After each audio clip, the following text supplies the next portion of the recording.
Hi, I'm Kaye DeSelms Dent with Dent Coulson Elder Law, here with an Elder Law Minute for you. These videos are intended to educate you about the elder care journey, which begins earlier in life than you might think.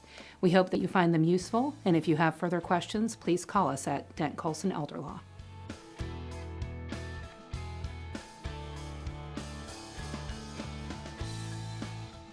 Today I'm going to chat with you about payable-on-death or transferable-on-death accounts. I often have people tell me that they've got everything set up as payable on death. They don't have to worry about anything. They don't need a will.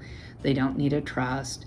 And I like to walk that back with people because in rare circumstances, it'll work just fine. But for a lot of people, it's not going to work out exactly as they planned. I've seen situations where people say, well, I have 6 accounts and 6 kids, so I'm going to put 1 kid on each account.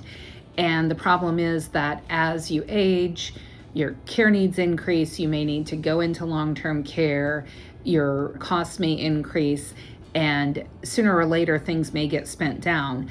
It's very unlikely that you're going to think about doing things this way, or somebody acting on your behalf, like an agent under power of attorney or a guardian, is going to think, boy, we need to spend exactly the same amount out of each account so that all of these accounts are equal at death and everybody gets an equal share. Because the same people inevitably want each of those 6 kids to be treated equally. That's not going to happen easily if you do a payable on death account to each kid. As well, payable on death accounts don't take into consideration people's special needs.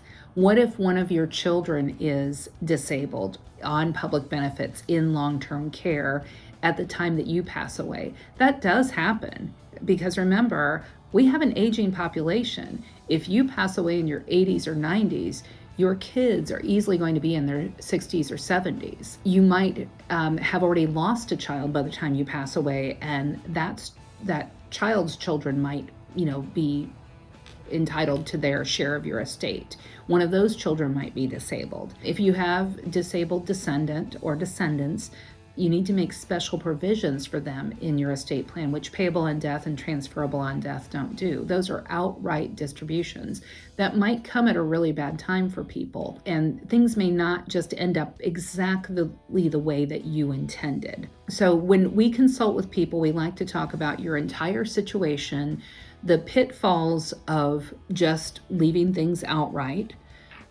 In many cases, that can be fine, but the way people often have their designations set up doesn't give the results that they intend because they just simply don't understand how these things might actually play out.